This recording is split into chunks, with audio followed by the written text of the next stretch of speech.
Sa liblib na lugar sa Morsia Negros Occidental, naninirahan ang pamilya ni Gorio at Celes.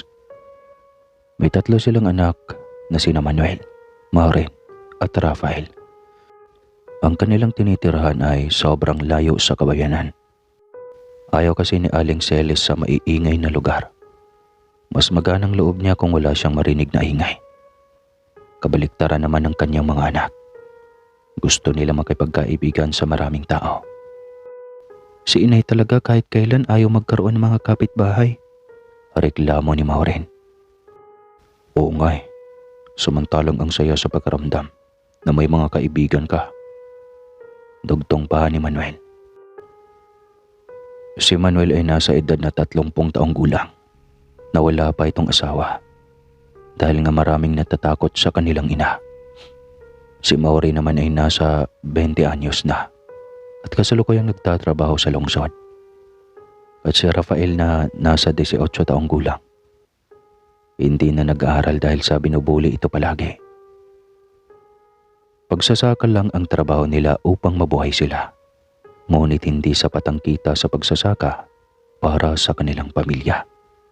Kaya nagpasya si Manuel na magtrabaho sa Maynila.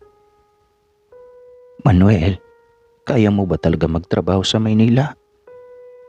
Tanong ni Celes sa anak.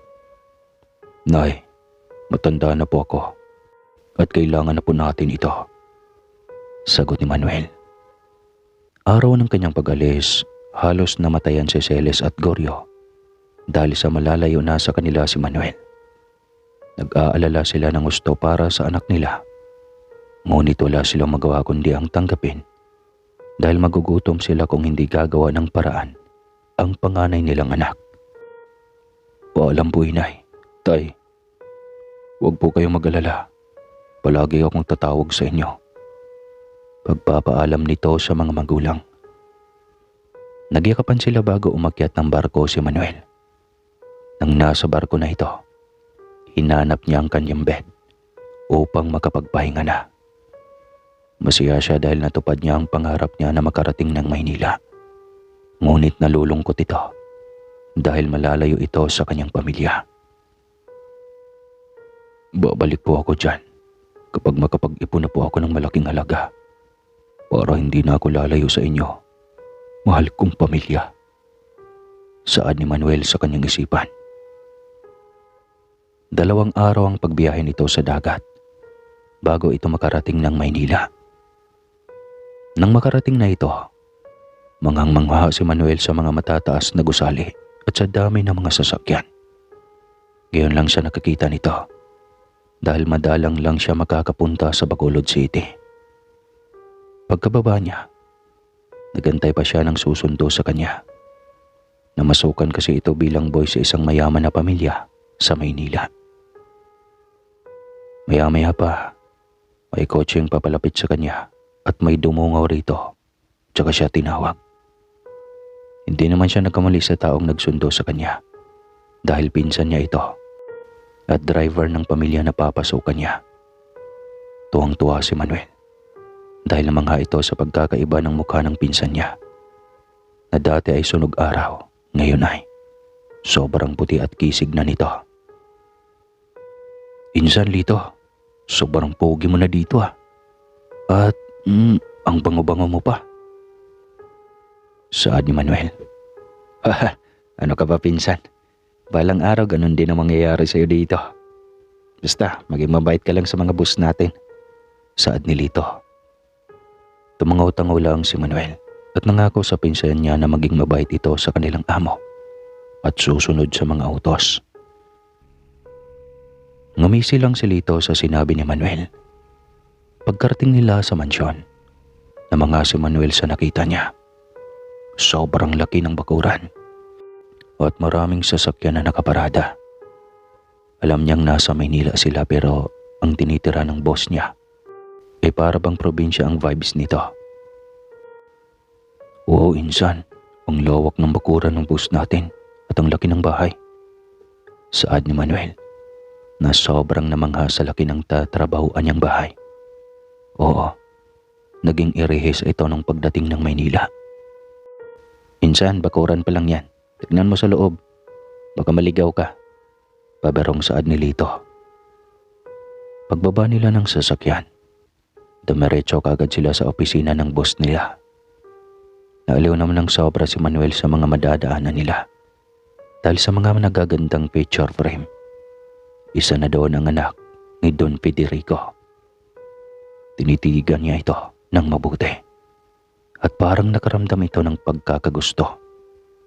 Nang biglang naputol ang pagkatitig niya nang binalikan siya ni Lito. Insan, ano ka ba? Kanina pa ako nasa bungad ng opisina ni boss, nagsasalita ako sa'yo. Wala ka pala sa likod ko. Pagmamaktol ni Lito. Ano kasi insan?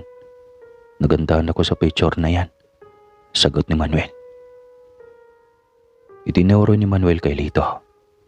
Napatawa ang pinsan niya dahil kilala nito ang ugali ng Senyorita Madeline niya. Kaya ipinagtapat ito ni Lito na hindi ito lapitan hanggat hindi siya tinatawag dahil kakaiba ito kapag nagalit. Nag-iisang anak si Madeline ng Don. Wala na itong ina dahil sa pagpanganak pa lang kay Madeline, namatay na ito. Kaya pinalaki ng Don ang anak at binigay ang lahat ng kanyang gusto. Insan Manuel, nandito na tayo sa opisina ni Don Federico. Magbigay galang ka, paalala ni Lito. Tumango naman si Manuel sa pagsang-ayon niya sa sinabi ng kanyang pinsan. Maya-maya ay may sumigaw para papasukin sila. Tulad ng paalala ni Lito.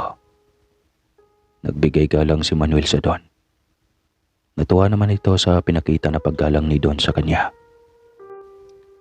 Maupo kayo at kumuha ka Lito ng maiinom natin. Utos ni Don Federico. Lumabas naman si Lito upang kukuha ng maiinom. Pumunta ito ng kusina at nagtimpla ng kape at juice bago ito bumalik sa opisina ng Don. Marami ang tinanong ng Don kay Manuel. At sumasagot man ito ng maayos kahit nahihirapan ito sa pagtagalog. Hanggang sa sinabayan ito ng Don kung ano ang kanyang trabaho sa mansyon. Natuwa naman si Manuel dahil madali lang ang kanyang trabaho. Lilinisin lang ang buong mansyon at mag-aayos lang ng garden. Malaki rin ang ibibigay na sahod sa kanya. May tip pa kapag isasama siya ng Don sa labas at siya ang uutusan nito. Pagkatapos siyang kausapin, dinala naman siya ni Lito sa kanyang magiging kwarto. Malapit lang ito sa kwarto ng mga maids at kwarto ni Lito. Kaya nagpasalamat siya dahil hindi siya mabuboring at may makakausap naman siya kung malulungkot ito. O insan, magpahinga ka raw muna, sabi ni Don Federico. Bukas ka na raw magsimula sa mga gawain mo, sabi ni Lito. Sige insan, salamat sa iyo, sagot ni Manuel. Habang nag-aayos ito ng kanyang mga gamit, binuksan ni Manuel ang bintana ng kanyang kwarto. Tanaw na tanaw niya ang kwarto ng nag-iisang anak ng Don. Samantalang habang nag-aayos ito, hindi niya akalain na nakasilip si Madeline sa bintana ng kanyang kwarto at mapagtanto nito na may bago silang boy. Sa kabilang banda, Papa, anong pangalan ng bagong boy? Tanong ni Madeline sa ama, nakakapasok pa lang ng kwarto. Iha, gising ka na pala. Halika dito at mag-almusal ka na. Pagyayaya ni Don Federico sa anak niya. Nang makaupo ito sa pagkainan, sinabi ng Don kung ano ang pangalan ng bagong boy. Napangisi ito na may kahulugan, kaya naintindihan ng kanyang ama ang iniisip nito. Nakiusap ang ama na huwag niyang gagawin ulit ang ginawa niya sa dating boy. Nabigla na lang naglaho na walang nakakaalam kung ano ang nangyari. Huwag po kayong mag-alala. Hindi siya tutulad sa boy natin dati, Papa. Saad ni Madeline. Nagtaka naman ang Don dahil naramdaman niya na may gagawin naman ito na hindi maganda sa kanilang bagong boy. Kaya pagkatapos nilang kumain, pinuntahan agad ng Don si Manuel at binalaan na magpakabait sa anak niya. Ngumiti lang si Manuel at pumayag sa sinabi ng Don. Lingid sa kaalaman ni Manuel, ang mga amo nito ay mga aswang. Kapag may maling ginawa ang mga katulong, pinapatay ng anak niyang si Madeline at kinakain. Ngunit kahit ganun ang lahi nila, mabait pa rin ang Don dahil gusto nitong mamuhay ng normal. Subalit ang kanyang anak, pagkain pa rin ang tingin sa mga tao. Papa, gusto ko maging kagaya natin siya, saad ni Madeline sa ama habang ito ay nagpapahangin. Made anak, baka naman makinig ka na sa akin. Huwag mo na ulit gawin yon. Please. Pakiusap ni Don Federico. Tumawa lang ito sa harapan ng ama, kundi sarili niya lang. Kinagabihan, nakaramdam ng kakaikibang gutom si Madeline. Kaya nag-utos ito sa ama na gusto nito kumain ng sanggol. Agad naman ang niyaya ni Don Federico si Lito at dating gawi. Naghanap ito ng mabila ng sanggol para may maipakain sa anak. Papa, salamat dahil binigay mong paborito ko, saad ni Madeline sa ama na tuwang-tuwa. Parang maiiyak si Don Federico sa kanyang ginagawa. Kahit aswang ito, may awa din ito sa mga sanggol na ginagawang pagkain ng kanyang anak. Natatakot kasi siya kung hindi niya ito mabigyan. Baka lalabas at maghanap ng mabibiktima at baka matsambahan pa ng mga tao at mapatay ang kanyang nag-iisang anak. Kaya tiniis niya ang ginagawa niya para sa anak niya. Lumipas ang isang buwan na pamamalagi ni Manuel sa mansyon. Okay pa naman ang takbo ng kanyang trabaho. Nakapagpadala na siya ng malaking pera sa magulang niya. Natuwa naman ang mga ito dahil sunerte ng amo ang kanilang anak. Pagkatanggap ng padala ng pamilya ni Manuel, agad ang mga itong tumawag at kinamusta si Manuel. Hello anak, Manuel, kumusta ka na? Mabuti naman at hindi ka nalulungkot dyan, saad na si Heles. Nay, okay na okay lang po ako dito. Sobrang bait ng amo ko at saka nakakausap ko naman palagi ang pinsan ko, sagot ni Manuel sa kanyang ina. Sobrang saya ang naramdaman ni Manuel dahil narinig niya ang mga mahal niya sa buhay. Kaya mas minabuti pa niya ang kanyang trabaho upang makapagpadala muli sa probinsya. Isang umaga, habang naglilinis si Manuel sa loob ng mansyon, tinatawag ito ni Madeline at inutos na linisin ang kanyang kwarto. Nagulat naman si Manuel dahil ang alam niya, ang mayordomang naglilinis ng kwarto ng kanilang senyorita. Dahil sa paalala nito ni Lito, kailangan lahat ng utos ng senyorita ay susundin. Ginawa na lang ni Manuel ang pinag-uutos sa kanya. Manuel, ilang taon ka na? Tanong ni Madeline. Sinabi naman ito ni Manuel habang nagtatrabaho ito. Nang malaman ni Madeline ang buhay ni Manuel, doon niya napagtanto na madali niya mauutos si Manuel. Dahil walang alam at sunod-sunuran lang ito sa mga iuutos sa kanya. Isang araw, nagkaroon ng business trip ang Don sa ibang bansa. Nag-alala ito baka anong kalokohan ang gagawin ng kanyang anak. Kaya, tinawag niya ang mga katulong at binalaan na hindi nila susundin ang kahit anong utos nito. Tanging si Lito lang ang gagawa at kakausap kay Madeline. Sumang-ayon naman ang mga ito. Hanggang sa kinausap niya ang anak niya na kung may gusto siyang ipagawa, tawagin niya lang si Lito dahil alam niya ang kanyang gagawin. Anak, Made, isang buwan ako mamamalagi sa Amerika para sa negosyo natin. Huwag kang pasaway dito ha, sabi ni Don Federico. Opo, Papa. Ingat po kayo doon, magalang na sagot ni Madeline. Makalipas ang ilang araw, halos hindi lumalabas ng bahay si Madeline. At panay lang siya silip sa kwarto ni Manuel dahil gumagawa siya ng plano na kung paano niya makuha ang atensyon nito at magawa niyang kauri nila si Manuel. Kinabukasan, Nag-utos ito sa mayordoma na kapwa niya aswang. Nadalhan siya ng karne ng tao at may papakainin siya. Aga naman na umalis ang katulong upang makapangbiktima ng tao. Nang bumalik ito, may dala na itong karne na diniretso sa ref ng kwarto ni Madeline. Kaya nilihuto ito ni Madeline upang ipakain kay Manuel at kanyang nilawayin ito upang mahawa sa pagkaswang nito pagkaraan ng ilang minuto. Manuel, pwede mo ba nalinisin ang kwarto ko? Mukhang may amoy kasi, utos ni Madeline. Opo, senyorita. Ako na po ang bahala maglinis doon. Pagsusunod naman ni Manuel. Habang patapos na sa paglilinis si Manuel, inaayos naman ni Madeline ang mesa na may mga pagkain.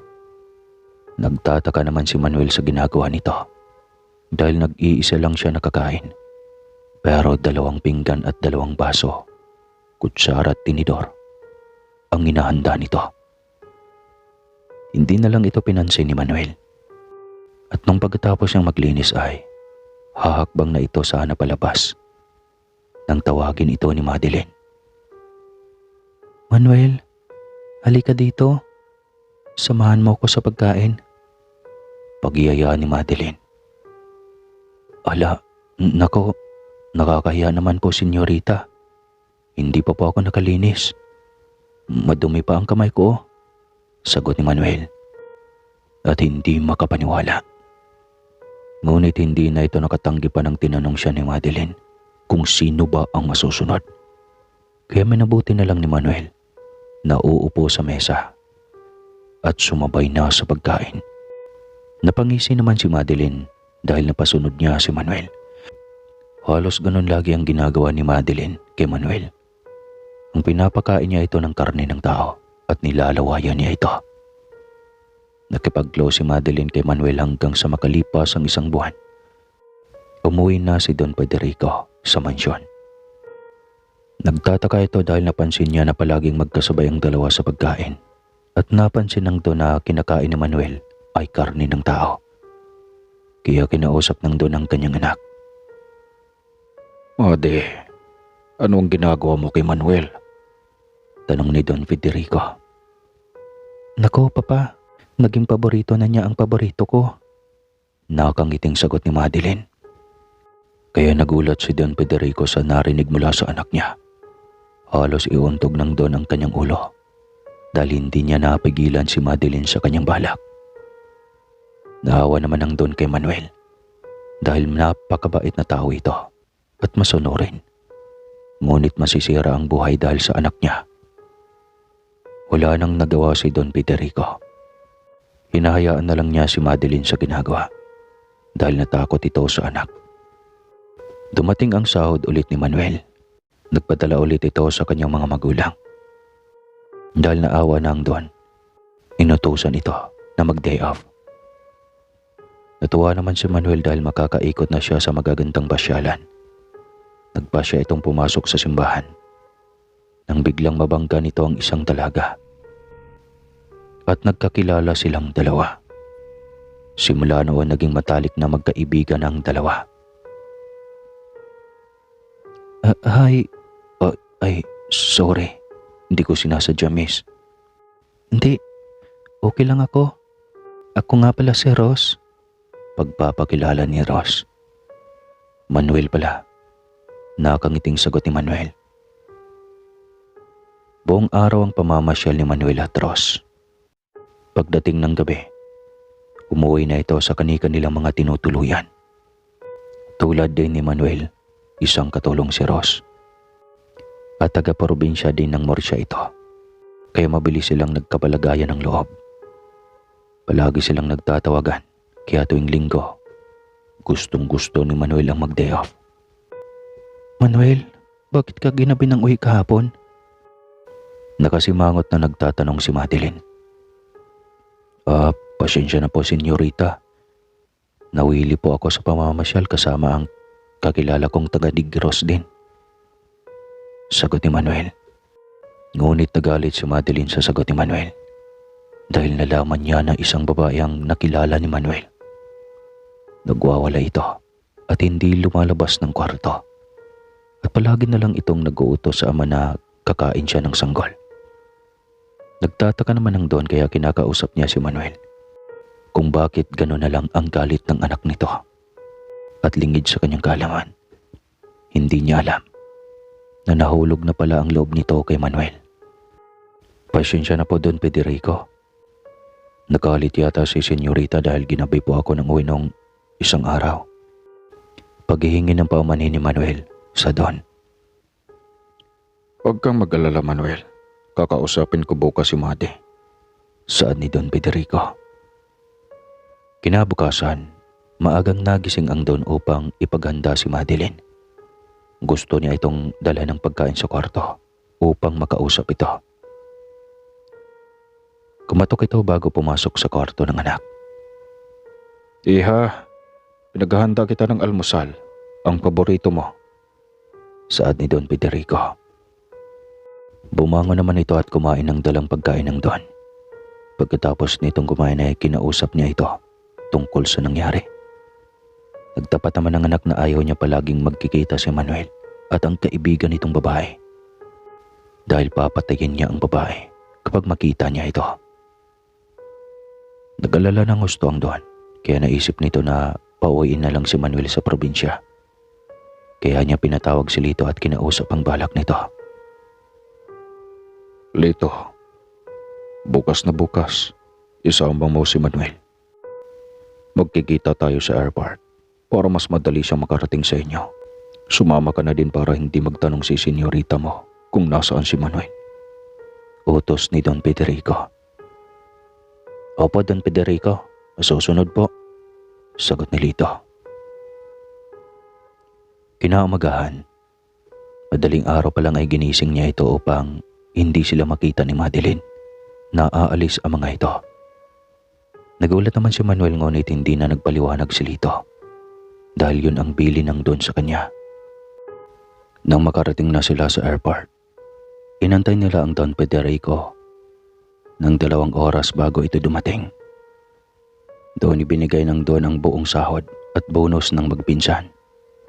Pati ang mga gamit nila, dala ng Don. Nagtaka naman si Manuel kaya nagtanong ito kung bakit. Don Federico, may naging kasalanan po ba ako sa inyo? Tanong ni Manuel.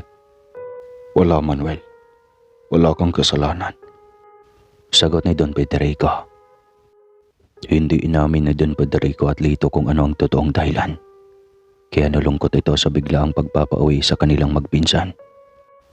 Nag-aalala si Manuel dahil hindi man lang siya nakapagpaalam kay Madeline at sa kaibigan niyang si Ross na pareho na napapalapit ang loob niya sa dalawa bilang matalik na kaibigan.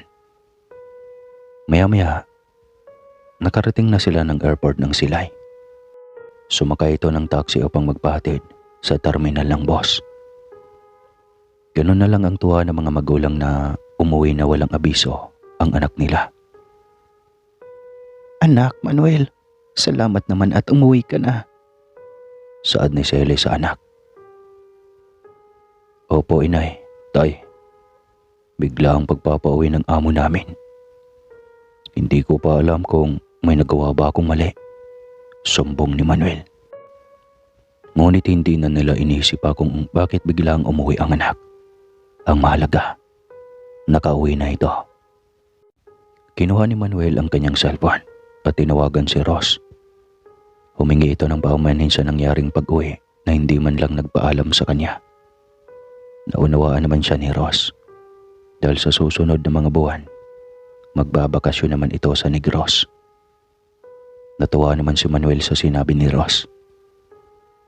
Salamat, Ross, sa pag-uunawa. Pasalamat ni Manuel. Makalipas ang 2 linggo, may kakaibang naramdaman si Manuel. Parang nagsusuka ito at may hinahanap ang kanyang sikmura. Parang siyang palaging gutom na gutom at nininerbyos. Sinubukan niyang kumain ng kumain, ngunit ganon pa rin ang nararamdaman nito tuwing sasapit ng gabi. Nagtataka na ang mga magulang dahil sa nangyayari sa anak nila. Goryo, Bakit nagkakaganyan si Manuel? Wala namang nakain na nakakasama sa sikmura niya. Pag-aalala ni Celes. Baka nanibago ang tiyan niya. Dahil nakipag-inuman yan kina Lito. Saad naman ni Goryo. Dinala nila sa doktor si Manuel. Ngunit wala naman silang nakitang sakit sa katawan nito. Kaya binigyan na lang nila ng pangpakalma ang pagsusuka ni Manuel. Araw-gabi halos suka ng suka ito at natatakam sa mga karne. Halos nagwawala na ito sa pagsusuka. At para bang pag umaga ay nagkakasakit ito. Tapos sa gabi ay biglang lalakas. Celes, ano kaya kung ipagabot natin si Manuel sa albularyo? Saad ni Goryo. Ano ka ba, Goryo? Ano sa akala mo? Naengkanto ang anak natin? Halos dito na yung tumanda sa atin. Saad ni Celes. Sabado ng araw, umuwi si Maureen sa kanila. Marami itong dalang pasalubong at may litsyo na manok pa. Nagtaka sila nang biglang hablutin ni Manuel ang dalang karne ng manok at sinakmala para bang gutom na gutom ito. Binitawan na lang niya ito na puro buto ang natitira. Kuya, ano pong nangyari sa'yo? Bakit parang gutom ka? Tuloy hindi mo natiran si nanay at tate at bunso. Malungkot na saad ni Maureen. Pasensya ka na, Maureen. Kung naubos ko, ewan ko ba. Basta, gusto ko talaga kumain ng karne. Sagot ni Manuel. Makalipas sa mga araw, ganon palagi ang nararamdaman ni Manuel. Awang-awa na sa kanya ang mga magulang at mga kapatid niya. Hanggang sa isang araw ay umuwi si Rafael galing sa palayan. May dala itong buhay na itik. Binigay ng may-ari ng palayan dahil nalulumpo ito. Nagulat si Rafael nang tinitigan ng Kuya Manuel niya ang dala habang naglalaway ito. Hindi nagtagal kinuha niya ito. Hindi nagtagal ay kinuha niya ito at ang akala ni Rafael ay lulutuin. Ngunit nakita niya na winakwak ni Manuel at kinain na hilaw ang karne ng itik. Sukang-suka ito nang makita niya. Kuya, ano ka ba? Hilaw pa po iyan. Sigaw ni Rafael. Bunso please. Huwag mong sasabihin kina nanay tatay ang nakita mo ha. Hindi ko na kasi alam ang nararamdaman ko. Basta, naiibsan ng hilaw na karne ang pananabik ko sa laman. Mahabang paliwanag ni Manuel. Nakatulala lang si Rafael sa kanya at nag-iisip. Dahil nagdududa na siya sa kalagayan ng Kuya Manuel. Maya-maya dumating na ang mag-asawa at may dala itong manggagamot. Pagkakita nito kay Manuel, nagulat ito dahil nakita niya sa mga mata ni Manuel na nakabaliktad ang figura niya. Ibig sabihin, tuluyang naging aswang ito. Hindi na niya kayang gamutin dahil pagsapit ng gabi, magsisimula na ang pagiging bagong yanggaw ni Manuel. Hindi nagkatupili ang manggagamot dahil ipinaliwanag sa kanila ang nangyari. Ganun na lang ang panlulumo ni Manuel dahil isa na siyang ganap na aswang. Nay, tay, Rafael, dalhin niyo ako sa bukid. Itali niyo ako doon. Pagmamakaawa ni Manuel. Anak, hindi ka namin itali doon. Hindi ka magiging aswang, anak. Saad ang tatay ni Manuel. Ngunit sinabi ng manggagamot na tama ang desisyon ni Manuel na itali siya para hindi siya makapanakit at hindi siya saktan ng mga tao. At hindi nila ipapaalam kung ano si Manuel dahil kukuyugin silang magpamilya at iisipin ng mga ito na pamilyang aswang sila. Lumipas ang isang buwan. Umuwi na si Ross. Nakipagkita siya kay Manuel at laking gulat niya na nag-iba na ang mukha at pangangatawan nito. Halos pumayat ito at nangingitim ang mga labi at ang palibot ng kanyang mga mata. Manuel, anong nangyari sa iyo? Bakit nagkakaganyan ka? Tanong ni Ross. Sorry Ross, kahit ako nagtataka sa sakit ko. Wala na itong lunas. Pagsisinungaling ni Manuel. Hindi niya ito inamin sa kaibigan niya. Dahil natatakot siya na baka matakot ito sa kanya. Naawa naman si Ross sa kalagayan nito. Sa gitna ng pag-uusap nila, biglang tumunog ang cellphone ni Manuel. Sinagot niya ito at nagulat siya nang makilala niya ang boses. Manuel, kumusta ka na? Bakit umalis ka nang walang pasabi? Tanong ni Madeline. Senyorita, patawad kung hindi na po ako nakapagpaalam sa inyo. Sagot ni Manuel. Ngunit galit itong nagsasalita sa kabilang linya at sinabi niya na mahal niya si Manuel. Ngunit niloko siya nito at sumama sa babae. Kaya siya hinawaan ng pagiging aswang upang maramdaman ni Manuel kung paano magtago sa mga tao. Nagulat si Manuel sa pag-amin ni Madeline, kaya galit na galit ito sa babae. Kaya pala, nagkakaganito ako. Ano bang kasalanan ko? Iyak ni Manuel. Nagtataka si Rose sa mga sinabi ni Manuel, kaya nagtanong ito kung bakit ito napaiyak. Tinignan niya sa mata si Rose at sinabi ang totoo kung bakit nagkakaganyan siya. Dahil sa kagagawa ng anak ng kanyang amo, halos matumba sa takot si Rose sa pag-amin ni Manuel. Kaya pinayuhan niya ito. Manuel, magpakatatag ka. Hindi ka magpapatalo sa hamon ng buhay. Kaya mong malampasan yan. Nandito lang ako at ang pamilya mo. Saad ni Rose. Paano pa ako mababalik sa normal kung ganito na ako, Rose? Bakit ako pa? Pagsusumamo ni Manuel sa harapan ni Rose. Niyakap na lang ito ni Rose at sinabi na walang magbabago sa kung anuman ang nararamdaman niya kay Manuel. Kaya wag na itong mag-alala sa kalagayan niya. Umaasa kasi si Rose na babalik sa dati si Manuel. Hapon na bago sila natapos mag-usap, nang biglang naglalaway na naman ito dahil papagabi na. Alala niyang sabi ng manggagamot na maging bagong yanggaw ito, kaya dapat itali na siya sa bukid. Dali-dali itong nagtungo sa bukirin, kaya naawa si Rose sa kalagayan nito. Aling Celes, uwi na po ako. Baka kasi abutan pa ako ng gabi. Pagpapaalam ni Rose. Pumayag naman ang ina ni Manuel at pinapahatid sa bunso niyang anak, si Rose. Pagbalik ni Rafael, medyo madilim na ito. Kaya kinuha niyang flashlight. Nang makasalubong niya ang mga tanod, pinayuhan ito na umuwi na baka madisgrasya siya ng aswang. Kaya nagulat ito at tumakbo. Pagkarating nito sa bahay ay hinanap niya kaagad ang kuya niya. Nagtataka naman ang nanay at tatay niya. Kaya sinabi niya ang sinabi ng mga tanod. Nay, tay, isara na natin ang bahay. Baka si kuya makapasok at masaktan niya tayo. Pag-aalala ni Rafael.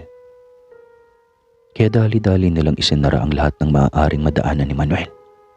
Maya-maya, may narinig silang yapak na parang dumaan lang ito sa kanilang bahay. Nang biglang may narinig silang sigaw ng babae na humihingi ng tulong. Maya-maya, nawala na ito. Kaya naisip nila na si Manuel ang may kagagawan. Hindi maaari. Sigaw ni Manuel. Hindi makapaniwala si Manuel na kaya niyang patayin ang babaeng buntis at kinain ng sanggol. Umiiyak ito at nagsisisi. Kinaumagahan, pumunta ang manggagamot. Dala ang lunas para kay Manuel. Natuwa naman si Manuel. May pinainom sa kanya na para maisukan niya ang ibon na nasa sikmura nito, na siyang nag-uutos na kakain ng tao si Manuel. Manuel, kailangan mong balikan ang nagtanim sa iyo ng ibon sa sikmura mo. Siya lang ang tanging makakuha ng ibon na yan. Saad ng manggagamot. Nag-alala naman si Manuel dahil alam niya na galit sa kanya si Madeline. Lumipas ang isang linggo. Pumunta muli ng Maynila si Manuel at nagtungo sa mansyon. Inarap siya ng mayordoma na aswang at sinabi na wala ang senyorita niya kaya nagalit si Manuel. Sabihin mo kay Madeline, babawiin niya ang pagiging aswang ko. Dahil sa kanya, sinira niyang buhay ko. Galit na saad ni Manuel. Hindi niya napansin na nakikinig lang si Madeline sa mga sinasabi niya. At natuwa ito sa sinapit ni Manuel. Kaya nagplano ito na patayin ang isa sa mga mahal niya sa buhay.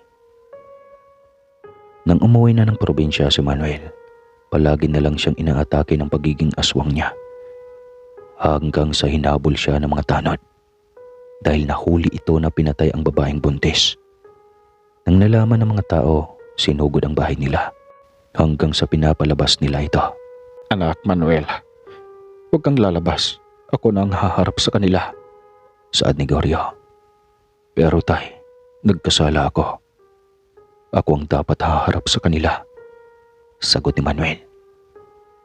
Habang nakipag-usap si Goryo sa mga tanod at tao doon sa baryo nila, may isang tao na biglang nagwala dahil asawa niyang buntis ang napatay ni Manuel. Nagtaka naman si Manuel dahil ngayon niya lang ito nakita sa lugar nila. Ang hindi nila alam, inutusan iyon ni Madeline upang paikutin ang mga tao at idiin si Manuel na siya ang pumapatay sa mga buntis. Hindi na nakapagpigil si Manuel. Lumabas ito nang biglang binato ito ng sulo. Hanggang sa naganap ang kalunos-lunos na pangyayari na kinuyog ng mga tao ang bahay nila. Tanging si Manuel at Rafael lamang ang nakaligtas dahil pinatay ng mga tao ang mga magulang nila. Kasalanan ito lahat ni Madeline. Humanda ka. Magbabayad ka sa akin. Sigaw ni Manuel. Kuya, lalayo na lang tayo dito. Puntahan natin si Ate Maureen, baka pati siya patayin ng mga tao sa pag-aakalang aswang din siya. Umiiyak na saad ni Rafael. Kinaumagahan, lumaganap sa buong baryo nila ang balibalitang isang pamilya ang pinatay ng taong bayan. Dahil pamilya sila ng mga aswang. Nabalitaan agad ni Maureen ang nangyari at dali-dali itong umuwi. Mabuti na lamang hinarangan siya ng manggagamot dahil narinig nito na kapag may uuwi sa mga anak ng mga aswang, papatayin din nila. Sobrang nalungkot si Maureen at sinisisi niya ang Kuya Manuel niya. Biglang nagring ang telepono ni Maureen at si Manuel ang tumawag. Humingi ito ng kapatawaran sa pagkawala ng nanay at tatay nila. Ngunit galit si Maureen sa kanya. Kuya, sumuko ka na. Dahil sa iyo, pati buhay namin nalagay na sa alanganin. Saad ni Maureen. Susuko lang ako, Maureen. Kung mapatay ko na ang nagtanim ng pagkademonyo nito sa akin. Saad ni Manuel na nagtitimpi ito sa galit. Lumipas ang isang buwan. Tumahimik na ang balibalita sa nayon nila. Hinatid ni Manuel sa Rafael sa Bacolod sa tinatrabahoan ni Maureen upang masisiguro niya ang kaligtasan nito. Napagdesisyonan niya na bumalik na sa Maynila upang gumanti kay Madeline. Bago siya umalis, pinuntahan niya si Lito. Hindi niya akalain na marinig ang pag-uusap ni Lito at Don Federico sa telepono. Narinig niya na nagsumbong si Lito sa nangyari sa pamilya ni Manuel at pati ang balak ni Manuel. Kaya napagdesisyonan ng Don na ilayo ang anak niya kay Manuel. Lito, anong klaseng kamag-anak ka? Mas pinili mo pang kumampi sa ibang tao kaysa sa amin. Panunumbat ni Manuel. Manuel, patawad. Pareho lang tayo ng sitwasyon.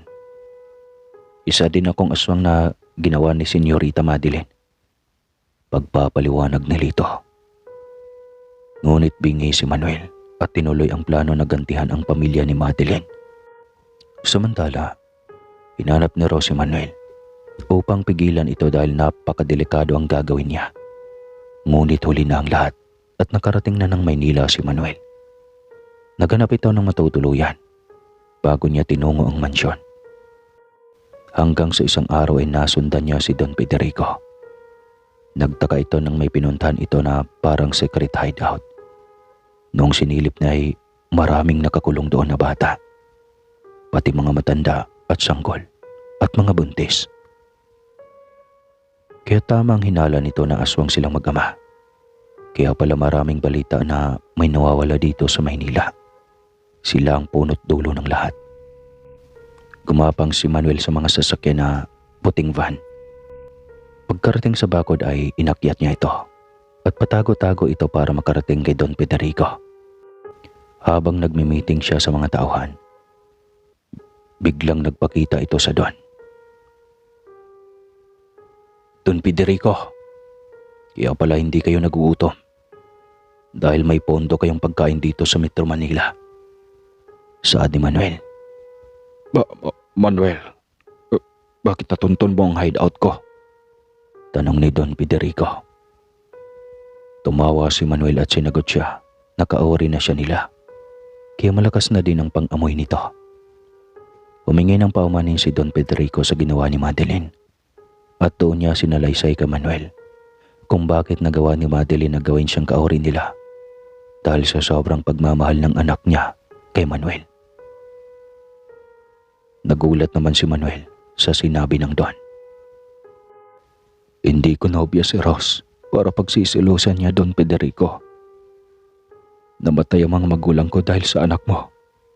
Kaya dapat pagbabayaran ng anak mo ang ginawa niya sa akin. Saad ni Manuel.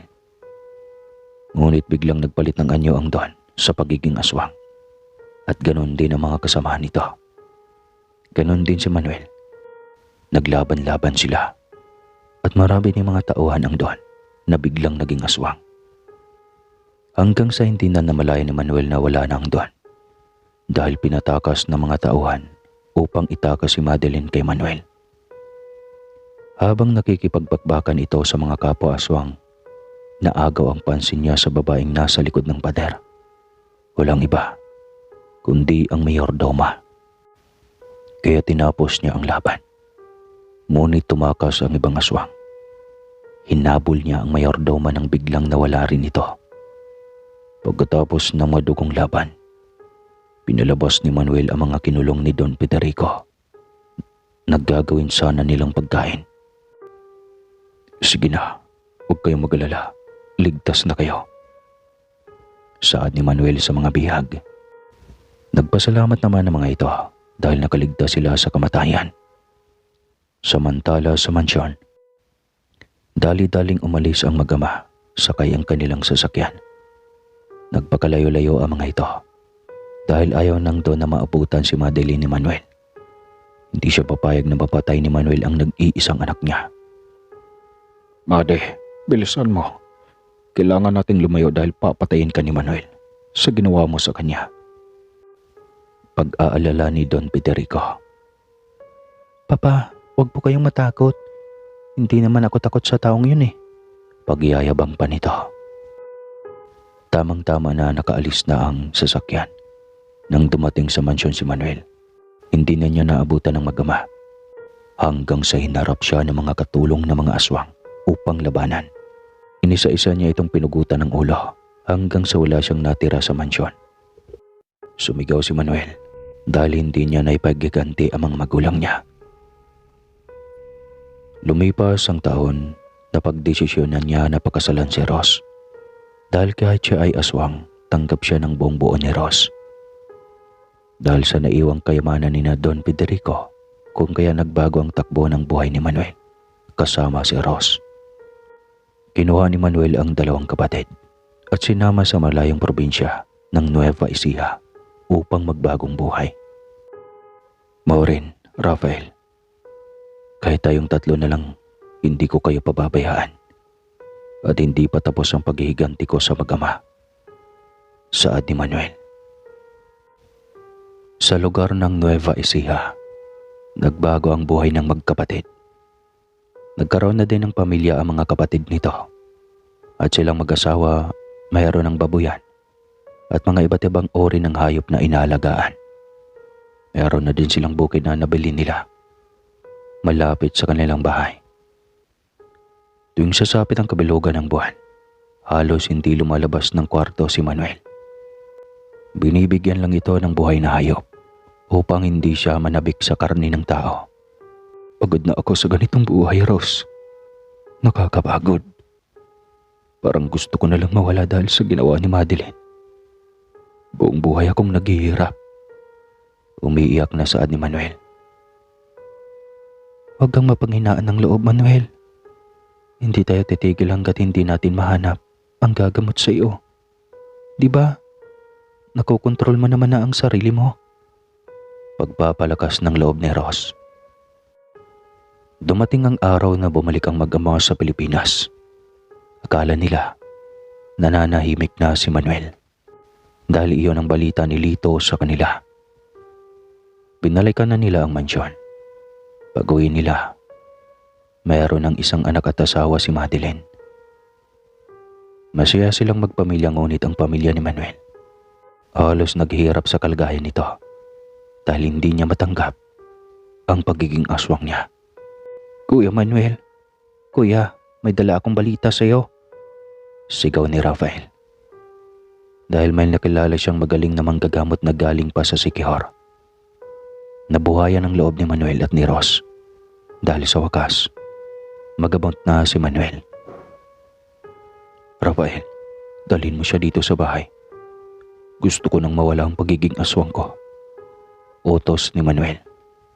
Sinunod naman agad ni Rafael ang utos ng kuya niya. Pagkarating ng manggagamot, sinubukan niya itong ipaluwa ang hayop sa tiyan niya na yun ang nag-uutos upang kakain ng tao si Manuel. Sa kasamaang palad, hindi na kayanan ng magaling na manggagamot dahil nasakop na ang buong pagkatao nito sa pagiging aswang. Ngunit may paraan pa upang hindi siya makapanakit sa mga tao at mamuhay siya ng normal.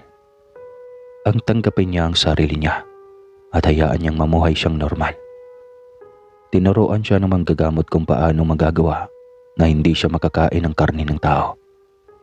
Binigyan din siya ng pampapigil sa pananabik ng laman ng tao. Kaya nagpapasalamat ito dahil may paraan pa. Salamat po dahil tinuro mo ang lahat sa akin, Manong. Pagpapasalamat ni Manuel. Walang anuman, Manuel. May paraan pa na isa upang maglaho ang hayop sa loob ng katawan mo. Ano po yun? Ang patayin mo ang nagtanim dyan. Saad ng manggagamot.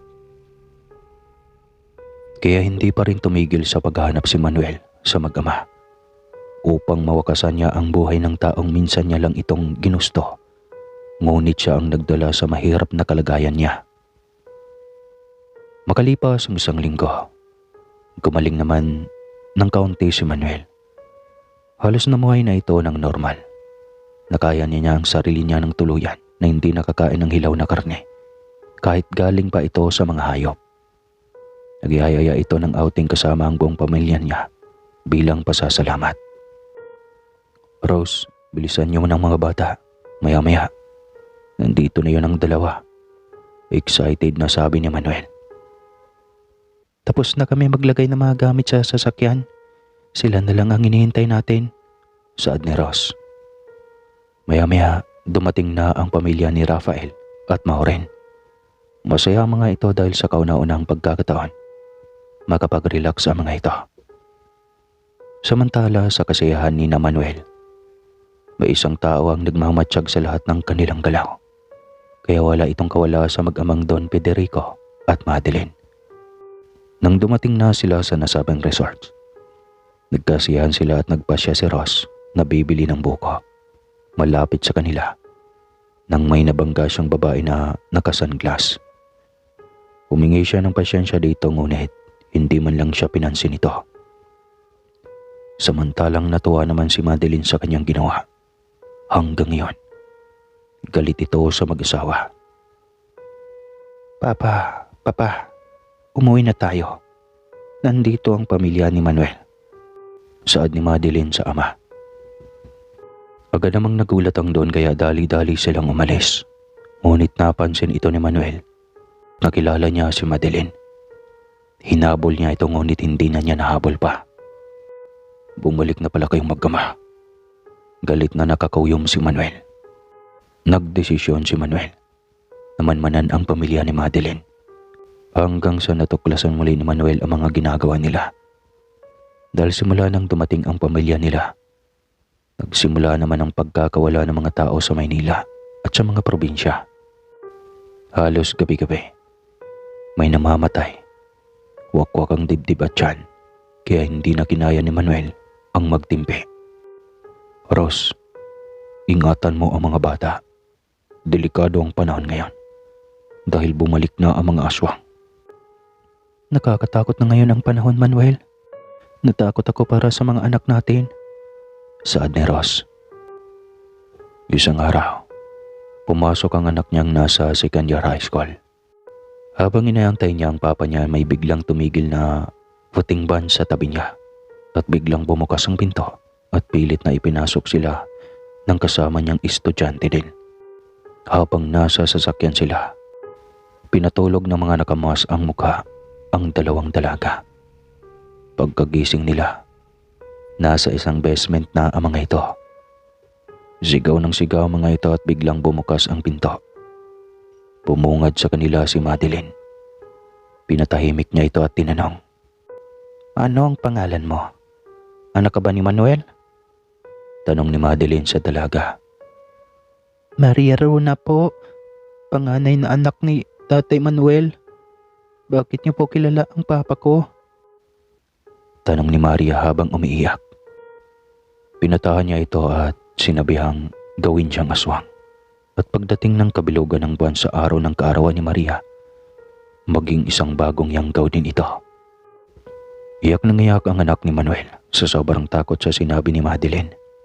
Samantala sa bahay ni Manuel, nag-alala na sila dahil hindi pa nakauwi ang anak niya.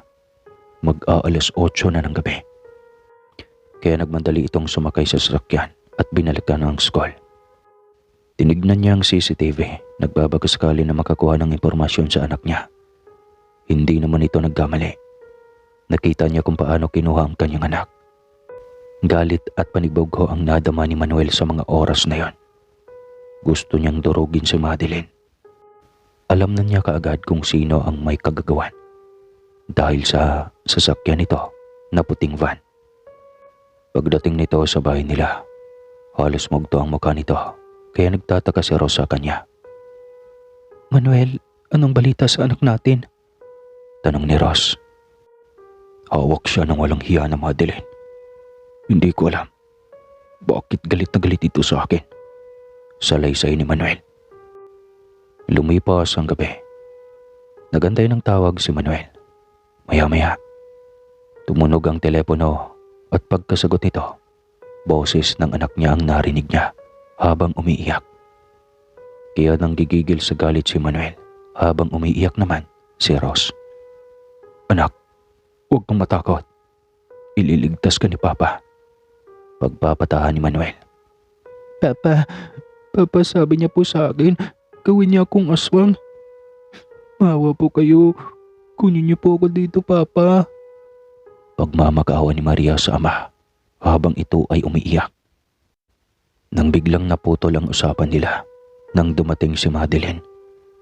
Galit itong nakatitig kay Maria, pero ang sinaktan nito ang kasamang kaibigan nito. Biglang dinukot ni Madeline ang puso ng kawawang bata sa harapan ni Maria. Gulat na gulat ito sa nangyari. Nang binitawan ni Madeline ang isang estudyante, wala na itong buhay. Halos mabaliw si Maria sa takot hanggang sa nakatulala na lang ito sa sulok na nakatali ang mga paa at kamay nito. Iyan ang bagay sa mga batang matigas ang ulo. Sigaw na humalakhak si Madeline. Iniwan niya si Maria na parang wala na sa katinuan sa pinakita niyang pagpatay sa kaibigan. Halos na trauma na ito sa kanya. Samantala sa kabilang nangyayari sa anak ni Manuel, gumawa naman ng paraan si Manuel upang hanapin ang kanyang anak. Pumunta ito sa mansyon. Tanging si Lito lang ang nakita niya roon. Lito, nasaan ang mga halimaw mong amo? Galit na sigaw ni Manuel. Manuel, huminahon ka insan. Hindi mo alam kung gaano kalakas ang mga kinalaban mo. Huwag kang mag-alala, nasa side mo ako. Saad na Lito. Hindi pa sana maniwala si Manuel dahil akala niya hindi na konsensya si Lito sa nangyayari. Nang sinabi ni Manuel na nakuha ni Madeline si Maria, galit na galit si Lito sa mag-ama. Halos mawawasak ang pader nang bigla niya itong sinuntok. Gumawa ng plano ang magpinsan upang matapos na ang kasamaan ng mag-ama. Huwag kang mag-alala, Manuel. Babawi ako sa mga kasalanan ko sa iyo, kahit buhay ko pa ang kapalit. Saad ni Lito kay Manuel. Salamat, Lito. Alam kong nahihirapan ka na rin dahil pareho lang ang kalagayan natin. Ginawa nila tayong laruan ayon sa kagustuhan ni Madeline. Pagtatapat ni Manuel. Sa kabila ng lahat, side out ng mag-ama, marami na silang bihag kasama ang panganay na anak ni Manuel na pinapakain ni Madeline ng karne ng tao. Dahil ilang araw na hindi niya ito pinapakain, napilitan ng bata sa pagkain ng karne ng tao. Yan, ganyan Maria. Kumain ka. Ikaw mismong papatay sa pamilya mo kapag naging aswang ka na. Sabi ni Madeline habang hinimas-himas nito ang buhok ni Maria. Halos walang naitira si Maria sa pinakain ni Madeline. Pagkatapos kumain ni Maria, bumalik ito sa pagkakahiga at iyak ng iyak na. Tinawag niya ang kanyang ama at ina. Nawala na ang katinoan nito dahil sa pasakit ni Madeline sa kanya. Samantala sa bahay ni Manuel, hindi mapakali si Ross. Wala itong tigil sa kakaiyak. Walang tigil ito sa kakaiyak. Kaya awang-awa na si Manuel sa asawa niya. Ross, manalig ka lang sa taas. Alam kong matatag ang anak natin. Makikita at makikita nandiyan siya at mailigtas sa kamay ni Madeline. Kunting oras na lang ay lulusob kami doon ni Lito. Huwag kang mag-alala. Saad ni Manuel sa asawa. Manuel, paano kung huli na ang lahat bago mo mailigtas si Maria? Tanong ni Ross habang umiiyak ito. Hindi nakasagot si Manuel dahil sa totoo lang, yun din ang naisip niya. Niyakap ni Manuel ang asawa upang pakalmahin ang biglang tumawag si Lito at nagbigay ng impormasyon kung saan ang hideout ng mag-ama. Dahil pagkatapos nilang mag-usap ni Manuel noong nakaraan, tinawag siya ng Don upang isama sa paghatid ng mga nakidnap nila. Dali-daling umalis si Manuel patungo sa address na sinabi ni Lito. Manuel, mag-iingat ka. Ipangako mo na pareho kayong ligtas ng anak natin. Pag-aalala ni Ross. Pangako, Ross, uuwi kaming ligtas. Wawasagan ko na ang kasamaan ng mag-ama. Sagot ni Manuel sa kanyang asawa. Nang makarating na si Manuel sa hideout ng mga aswang, nakita nito kung paano nakabantay sarado. Akala mo'y isang factory lang ito ng mga laruan kung titignan ito. Dahil madami naman ang dumadaan dito. Yun lang. Mataas ang pader. Lagpas sa bahay sa loob. Habang nag-aabang si Manuel, may isang lalaki na nagtitinda ng balat. Nang tinignan niya ito, ay si Lito. Nagkunaran bibili ng balot si Manuel at inabot ni Lito ang isang papel kung saan si Manuel dadaan na hindi ito makita. Insan, haluin ko ang mga bantay. Sumabay ka sa mga taong papasok mamaya. Aswang din mga yon. Bumibili sila ng karne ng tao sa loob. Pahayag ni Lito. Tumango naman si Manuel. Maya-maya, madami na ang mga taong pumapasok. Akala mo mga normal na tao lang sila dahil hindi mo makitaan na aswang ang mga ito. Nang makapasok na sa loob si Manuel, agad niyang tinungo ang daan na itinuro ni Lito. Dahan-dahan itong pumasok sa baba ng basement. Kinakabahan ito dahil madami ang nakabantay. Nagtago siya sa isang sulok. Inantay nito na magkaroon ng tsansa upang makapasok pa sa loob kung saan nakatago ang anak niya. Nang biglang narinig niya ang boses ni Don Federico at Lito. Lito, sigurado ka ba na hindi alam ni Manuel ang tinataguan natin? Tanong ni Don. Opo, Don Federico. Nung makasalubong ko siya, hindi niya ako pinansin. Dumiretso lang ako. Sagot ni Lito. Dumilim na. Hindi pa rin nakakawa ng pagkakataon si Manuel, kaya nakaramdam ito ng antok. Nang hindi niya namalayan na nakaidlip siya, ang hindi alam ni Manuel, nakita siya ng asawa ni Madeline, kaya pinausukan ito ng pampatulog. Kinaumagahan, nagising si Manuel. Nagulat siya na may tali na ito at takip sa bibig. Maya-maya, biglang bumukas ang pinto tapos may pinasok na babae na may tali din. Nagulat si Manuel dahil si Maria ang pinasok ng mga tauhan ni Madeline. Kaya sigaw ito ng sigaw sa anak. Maria, anak, dito na sa totoo. Sigaw ni Manuel na pinipilit magkapagsalita kahit nakatali ang bunganga. Papa, iuwi mo na po ako. Ayaw ko na dito. Sumbong ni Maria habang umiiyak. Halo-halo ang emosyon ng mag-ama dahil sa sinapit nila sa kamay ni Madeline. Maya-maya, pumasok si Madeline. Kasama ang kanyang asawa. Tumatawa ito sa harapan ni Manuel. Ang asawa niya nagdala ng karining ng tao. Pilit na ipinapakain sa anak niya. Umiiyak na nagmamakaawa si Manuel. Ngunit nakangiti lang si Madeline. Nilapitan siya nito at sinabihan. Kung naging masunurin ka lang, Manuel, at minahal mo ko, siguro masaya pa tayong dalawa kasama ang mga magiging anak natin.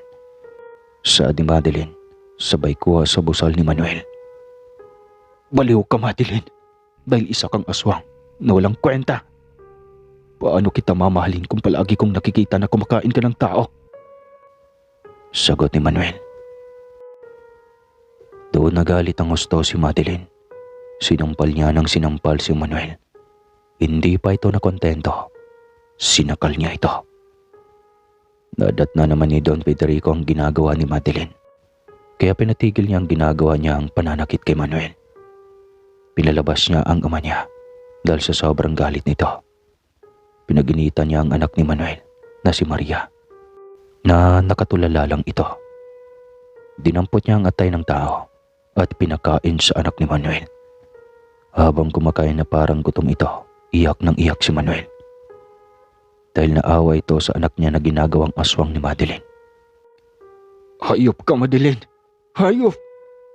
Hintayin mo makawala ko dito. Papatin kita! Sigaw ni Manuel sa sobrang galit nito. Yan, Manuel, kung makakalabas ka pa ng buhay dito. Pagkatapos pahirapan ni Madeline ang mag-ama, lumabas ito at hinanap ang ama. Dahil sa ginawa-gawa ng ama nitong pagsaway sa kanya, pinagalitan niya ito at tinakot na patayin. Nanginginig naman ito sa takot ang matanda, kaya tikom na lang ang bibig nito sa harapan ni Madeline. Niyaya ni Madeline ang asawa na umuwi na muna sa anak nila. Kaya nakagawa ng paraan si Lito upang mailigtas niya si Manuel at Maria. Kinuha niya ang tray ng pagkain at siyang naghatid nito sa kulungan ng mag-ama. Manuel, gumising ka. Itakas mo na ang anak mo, dali. Pagmamadali ni Lito. Dali-dali namang kinuha ni Manuel ang anak upang itakas. Tinulungan ito ni Lito. Nang malapit na sila sa bungad ng pinto, biglang bumukas ito at nakita nila si Madeline at mga tauhan nito na nag-aanyong aswang na. Nalaman ni Madeline ang balak ni Lito, kaya bumalik ito ng mapagtanto nito na nakawala na si Manuel. Inabangan niya ito sa posibleng daanan nito. Traidor ka, Lito. Pinagkatiwalaan kita pero mas nanaig sa'yo ang pamilya mo. Sigaw ni Madeline. Senyorita, pagod na ako sa mga ginagawa mo sa pinsan ko. Pati anak niya dinamay mo. Ano ba ang kasalanan nila sa'yo? Tanong ni Lito. Tatakbo na sana si Lito at Manuel nang biglang harangan sila ni Madeline. Biglang dinukot nito ang puso ni Lito. Nagkikisay naman si Lito at bumagsak na wala na itong buhay. Nakita naman ni Manuel ang nangyari sa pinsan niya. Dahil sa sobrang galit, nagpalit ng anyo si Manuel at biglang sinugod si Madeline at mga kasama nito. Halos hindi maawat ang pagpaslang ni Manuel sa mga aswang na nagtulong-tulong upang gapiin siya. Ngunit walang nagawa ang mga ito sa galit ni Manuel. Nagulat si Madeline dahil pagtingin niya, wala na siyang tauhan na nakatayo. Lahat patay na. Bago tumigil si Manuel. Ngayon, ako na ang harapin mo, Manuel. Uunahin ko muna ang anak mo. Pananakot ni Madeline habang hawak nito si Maria. Ngunit hindi nagpakita ng takot si Manuel habang dahan-dahan itong papalapit kay Madeline. Nang inaangat ni Madeline ang kanyang kamay upang paslangin si Maria, nang biglang may tumarak sa kanyang likuran. Nagulat si Manuel dahil nakita niya ang ama ni Madeline na sinaksak sa likuran ang kanyang anak habang umiiyak ito. Tagos sa harapan ni Madeline ang mahabang punyal dahilan ng pagkamatay nito. Kasabay nito ay nabitawan ang anak ni Manuel nang mabilis namang dinaluhan ang ama. Sobra na ang kasamaan mo, anak. Hindi ko na kayang panoorin ang mga ginagawa mo sa mga inosenteng tao. Na ikaw ang may tagagawa na pagkasira ng buhay nila. Saad ni Don Federico habang umiiyak ito sa harapan ng bangkay ng nag-iisang anak nito. Simula noon, matapos na ang kaligiman na ginagawa ni Madeline, bumalik sa dati si Manuel at naging maayos na ang buhay. Bumalik naman sa Amerika si Don Federico kasama ang asawa at anak ni Madeline upang mamuhay ng tahimik. Samantala ay nagkapatawaran naman sila ni Manuel at Don Federico. Ang pagiging aswang ni Manuel ay unti-unting naglaho. Nagulat na lang siya isang araw ay hindi na siya natatakam sa mga sariwang karne. At yung anak naman niya na dalagita ay hindi naman natuloy ang pagiging aswang nito. Pero ang kapalit noon ay halos ilang taon din itong natrauma. Ayaw na ayaw nito sa mga madidilim na lugar. At kapag maulan o kumukulog, ay nagtatakip ito ng tenga. Pero sa awa ng Diyos kalaunan, naging okay naman ito at halos linggo-linggo ay nagsisimba ito. At bumalik rin sa Panginoon. Hanggang dito na lang po ang kwentong ito. Huwag kalimutan mag-subscribe, like and comment para marami akong pangkape. Di joke lang.